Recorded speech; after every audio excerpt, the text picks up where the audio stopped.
माझ्याकडे या जमिनीच्या व्यवहाराबद्दलचे सगळे कागदपत्र आहेत असं शीतल तेजवानी यांनी दावा केलाय। सगळेच कागदपत्र द्यायला तयार असल्याचं त्यांनी पोलीस जबाबात सांगितलेलं आहे। शीतल तेजवानी यांच्या चौकशी झाली। मी मूळ मालकांना भेटले असल्याची देखील त्यांनी कबुली दिलेली आहे। व्यवहार करताना सुरुवातीला कुठलेही पैसे घेतले नाहीत। पोलीस तपासात आपण पूर्ण सहकार्य करू असं त्यांनी सांगितलंय।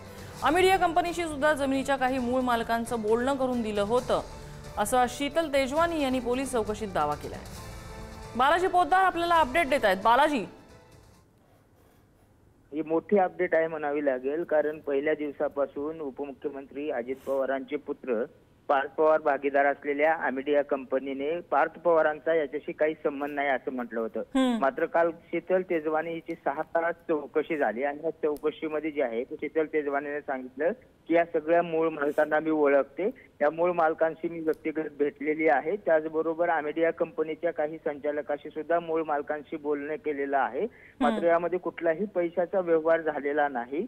मात्र जो काही व्यवहार झालेला आहे तो सगळे कागदपत्र जी आहेत ती माझ्याकडे आहेत आणि मी संपूर्णपणे पोलीस तपासामध्ये सहकार्य करणार आहे।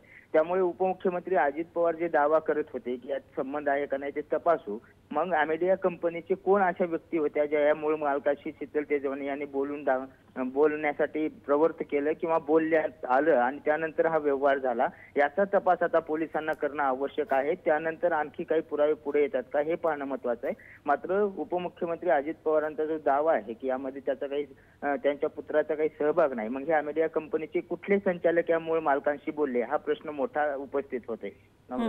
बालाजी, अपडेट घेत राहू, तुर्तास धन्यवाद।